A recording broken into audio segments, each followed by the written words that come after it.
안녕하세요. 책쓰기 코치 조경희입니다. 요즘은 많은 사람들이 너도 나도 할 것 없이 책을 쓰고 있습니다. 사실 얼마 전까지만 하더라도 이 책 쓰기는 전업 작가들이나 아니면 성공하는 사람들만 책을 쓴다고 그렇게 생각을 했었죠.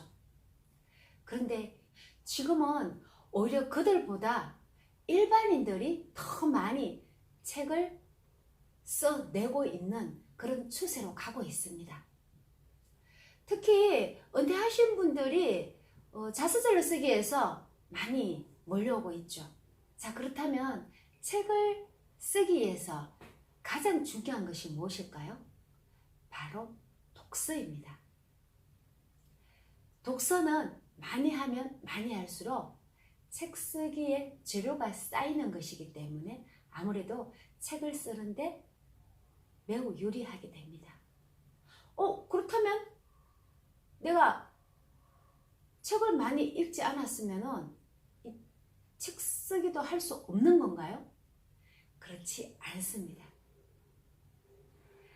내가 어떤 책을 쓸 것인지 그 컨셉에 관한 그 분야의 책을 읽으시면 되는 거죠. 자, 그래서 오늘은 책을 읽는 방법에 대해서 어떻게 책을 읽어야 되는지 그 방법에 대해서 말씀을 드리고자 합니다. 이 독서법에 대해서 두 분류로 나누었습니다. 먼저 독자 관점에서의 독서법과 저자 관점에서의 독서법으로 나누었는데요. 독자 관점에서의 독서법은 오늘 말씀을 드리고 저자 관점에서의 독서법은 다음 시간에 또 말씀을 드리도록 하겠습니다. 자, 먼저 독자 관점에서의 독서법에 대해서는 7가지 방법이 있는데요. 제일 먼저 우리가 책을 읽기 위해서는 서점에 가야 되겠죠. 서점에서 책을 구매를 해야 됩니다. 책을 구매를 해야 되는데, 자, 여러분, 그러면은 여러분들이 서점에서 책을 구매한다고 생각을 하시고 매대에 있는 책 중에서 가장 먼저 눈에 띄는 책이 어떤 책인가요? 네, 표지가 마음에 들어야 되겠죠. 그리고 또 제목이 마음에 들어야 됩니다. 자, 표지와 제목이 마음에 든다면 이제 우리가 그 책을 집어들 수가 있겠죠. 자, 예를 들어서 이것은 제 책입니다. 제 책을 예로 들어서 이 책을 집어들었다고 가정을 합시다. 그러면은 내 삶을 바꾸는 책 쓰기, 이 책 제목이 내가 마음에 들었거나 아니면은 매력적이거나 또 이렇게 끌리는 게 있어서 책을 집어들었겠죠. 그리고 이 책을 들었으면은 두 번째로는 5분간 이 책을 훑어봐야 된다는 거죠. 5분간 훑어보는데 가장 먼저 보는 것이 문구도 보겠죠. 책 제목을 보면은 밑에 있는 문구도 보게 되어 있습니다. 문구를 보시고 그리고 뒤로 돌리면은 이 뒤에 또 이 문구가 되어 있죠. 이 문구들은 이 안에 책 내용 중에서 또 핵심적이고 괜찮은 내용들을 뒤에 씌웠습니다. 씌웠기 때문에 이 책을 읽으면은 여기서는 이런 내용이 실렸구나. 또 이걸 읽어보시면 또 저런 내용이 실렸구나. 짐작을 할 수가 있습니다. 그리고 또 이 뒷면에 문구를 보셨으면은 그 다음 책을 넘겨봅니다. 넘기면 프로필이 나오죠. 자, 일단 프로필을 먼저 보시는 분도 있지만 저 같은 경우에는 프로필을 먼저 보라고는 하지 않고요. 저는 일단 목차를 먼저 권해드리고 싶습니다. 목차를 보시면은 서문도 나오죠. 서문보다 목차. 자, 이 목차를 읽어보시면은 이 제목을 보다가 목차를 보는데 이 목차에서 제목은 마음에 들었는데 목차에서 마음이 들지 않는다. 그러면은 이렇게 보다가 계속 마음에 안 들어요. 그러면 내려놓을 수도 있다는 거예요. 이 프로필하고는 상관없이. 자, 그러다가 그런데 그 반대로 이 목차가 마음에 들었어요. 이렇게 봐도 목차가 마음에 들어요. 그러면 그때서야 이제 또 프로필을 볼 수가 있는 거죠. 이 프로필을 보고 이 저자는 이런 일을 했었고, 그리고 이런 일을 또 하고 있네. 그리고 밑에 저서로서는 이런 또 저서들이 있구나, 이렇게 이제 파악을 할 수 있다는 거죠. 그리고 나서 여기 보시면은 서문이 있어요.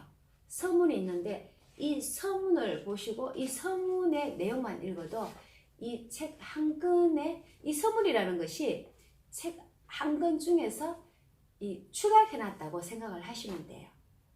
물론 이 책은 책 쓰기 책이기 때문에 이 책 한 권 내용 중에서 책 쓰기 비법서가 많이 들어가 있기 때문에 다른 책에 비해서는 조금 다를 수도 있지만은, 대부분의 책은 이 책 내용의 가장 핵심적인 부분을 이 서문에 축약을 해놨다고 그렇게 생각을 하셔도 됩니다. 그렇게 읽어보시면은 이 책의 전체적인 내용을 파악할 수가 있어요. 그리고 나서 아까 목차 보셨잖아요. 목차 보셨는데, 목차 중에서 자기가 마음에 드는 이 소제목이 있을 수가 있거든요. 이 소제목이 있으면은 자기가 마음에 드는 이 꼭지 제목이 있을 수가 있거든요. 꼭지 제목을 보고 페이지 수를 봐서 꼭지 제목을 찾아서 읽어 보셔도 돼요. 요거는 꼭 내가 보고 싶다 하면은 한두 개 정도는 읽어 보실 수 있거든요. 그렇게 보시면은 이 꼭지 제목에 한두 꼭지만 읽어봐도 이 책의 퀄리티를 짐작을 할 수가 있습니다.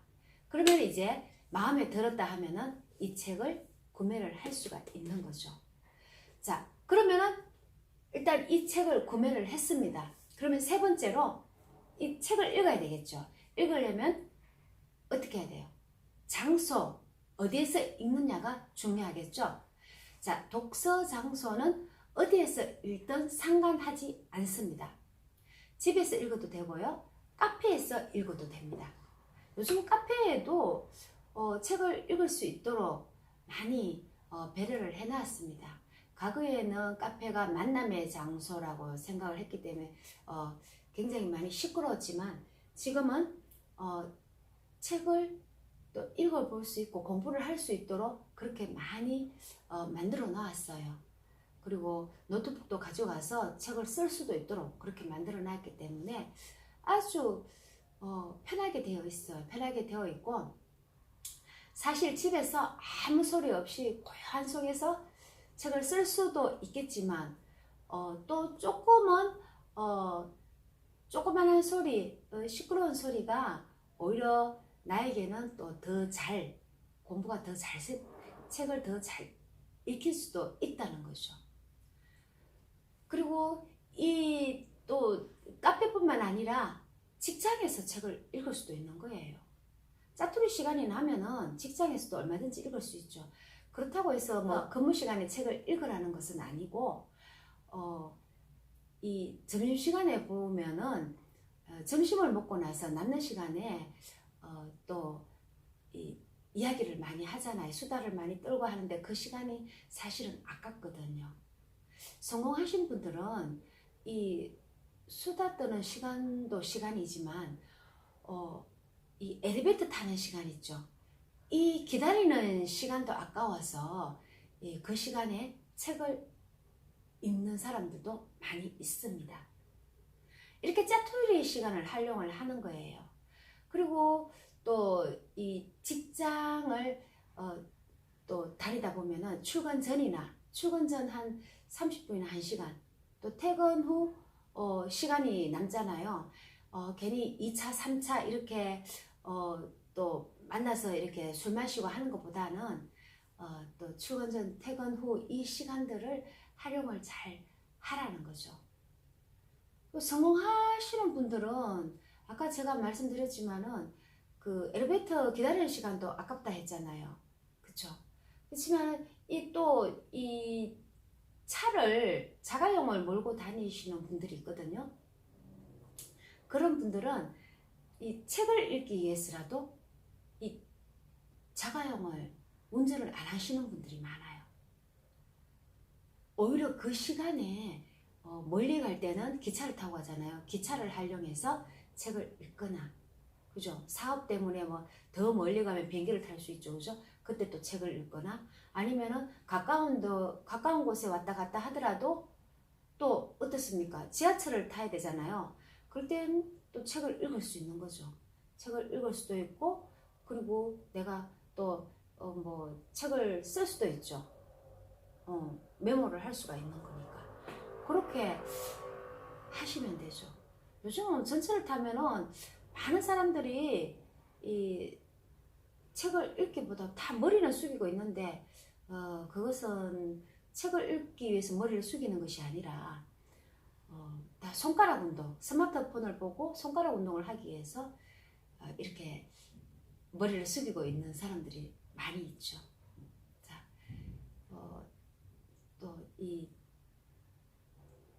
그래서 안타까운 생각들이 많이 들기도 하죠.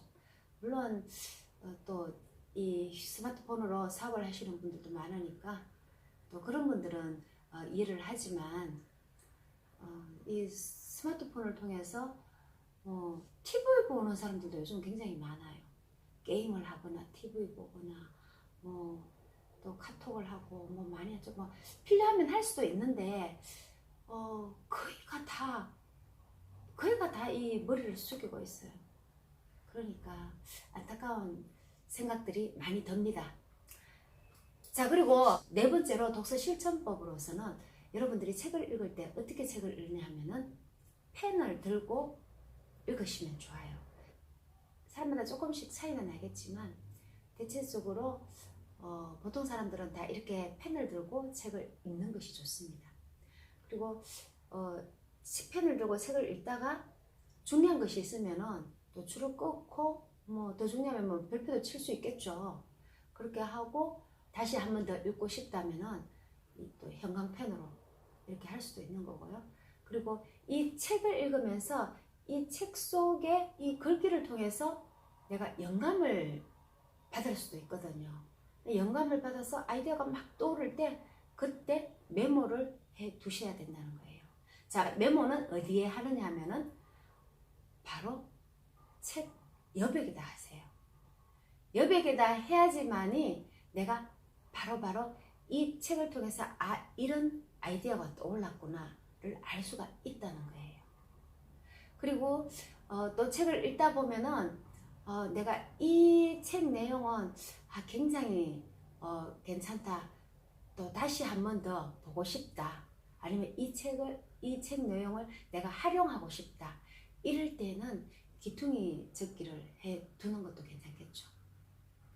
귀퉁이 적기를 하시고, 그리고 이제 다섯 번째로 이제 책을 읽을 때는 수평 독서를 해야 된다는 거예요. 수평 독서는 어떤 거냐 하면은, 예를 들면은 내가 한 작가만 좋아한다고 해서 그 작가의 책만 계속 읽어보게 되면 어떻게 될까요? 그 독자의 생각만으로 내 머릿속이 가득 차 있을 것이라는 거죠. 그렇게 되면은 편협한 사고를 일으킬 수가 있다는 거예요. 그래서 이 한 저자의 책만 읽는 것이 아니라 여러 저자들의 책들을 읽어보시고, 그죠? 그리고 또 이 자기계발서만 읽는 게 아니라 또 이 인문학 책도 읽어보고, 그리고 또 경제, 경영 많이 있잖아요. 그리고 소설책도 읽어보면 좋죠. 그죠? 그렇게 다방면으로 많은 책을 읽어보셔야지 이 다방면으로 많은 책을 읽어보라는 것이 바로 수평 독서라는 겁니다. 그리고 사실 책을 읽다 보면은 그 책 속에서 다른 책을 또 소개도 합니다. 한 권의 책을 읽는데 그 한 권의 책에서 엄청나게 많은 책을 소개를 해요. 사실 저도 그 많은 책을 다 읽어볼 수는 없고, 또 소개하는 책 중에서 제가 마음에 드는 책들을 제가 또 읽어보거든요. 여러 권 또 읽어보는데 그 여러 권 중에서도 또 여기서도 또 꼬리를 또 물게 되는 거예요. 그러면 내가 읽어야 될 책이 어떻습니까? 내가 읽으면 읽을수록 이 책의 건수, 앞으로 읽어야 할 책들은 기하급수적으로 늘어나게 되는 거죠. 그렇게 이제 책을 많이 읽으시면 좋다는 거고요. 그리고 6번째로는 항상 우리는 책에서 손을 놓으면 안 돼요. 책에서 손이 떨어지면 안 된다는 거죠. 그래서 항상 2권에서 3권의 책은 가지고 다녀야 된다는 겁니다. 자, 이 2권에서 3권을 가지고 다닌다는 것은 내가 가지고 다니면서 물론 책을 다 읽으면 다른 책을 바꿔 읽을 수도 있겠지만 그거보다도 일단은 내가 이 책을 읽다 보면은 솔직히 이 책만 읽다 보면은 조금 지겨울 수도 있어요. 그럴 때는 다른 책으로 바꿔 읽을 수 있어야 된다는 거죠. 그렇게 예를 들면은 뭐 그 자기계발서 책이라면 아니면은 다른 뭐 경제 경영 책이라든가 그죠? 이런 식으로 이 분야를 다른 분야의 책을 한 2-3권 정도 갖고 다닌다는 게 좋다는 거죠. 자, 마지막 7번째는 내가 이 책을 읽겠다고 정했다면 꼭 처음부터 끝까지 볼 필요는 없습니다. 처음부터 끝까지 봐야 된다는 그런 규정이 있다면은 굉장히 부담감을 안고 책을 읽어야 되겠죠. 그리고 만약에 이 책이 300페이지의 그 책이라면은 이 책을 이제 1, 2페이지 읽었을 때 이 나머지 298페이지를 어떻게 다 읽을 것이냐 이런 부담감이 생길 수도 있거든요.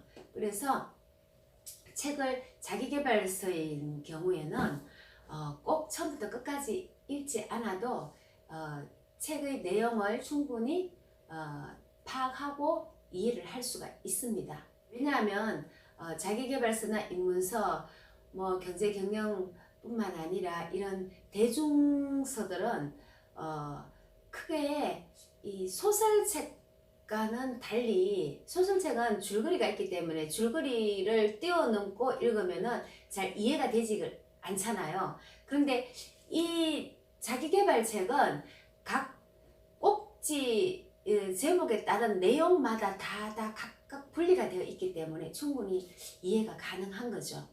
그래서 내가 읽고 싶은 책을 공략해서 읽으시면 됩니다.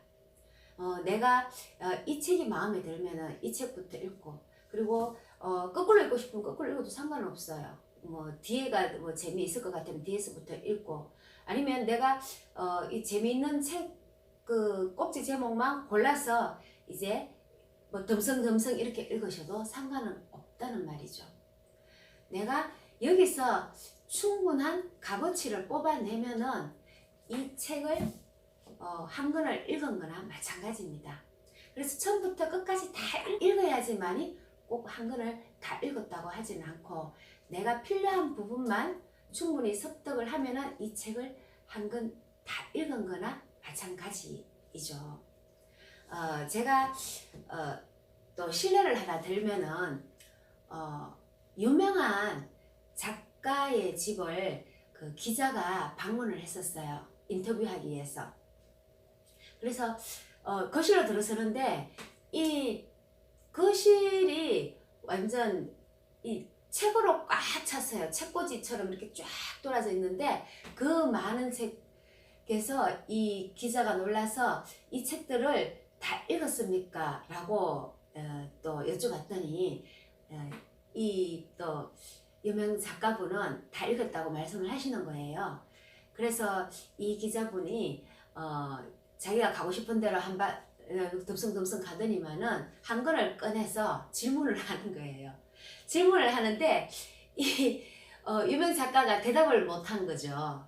그래서 다 읽었다고 말씀하지 않으셨어요 하면서 이제 웃으면서 또 여쭤봤더니 이 유명 작가가 하는 말씀이 내가 이 꼭 처음부터 끝까지 다 읽어야지만이 이 한 권의 책을 다 읽었다고 말하는 것이 아니라 내가 필요한 부분, 내가 원하는 부분 그만큼 처음에 책을 읽어도 나는 이 책을 한 권 다 읽은 거나 진배 없다고 그렇게 말씀을 하셨거든요.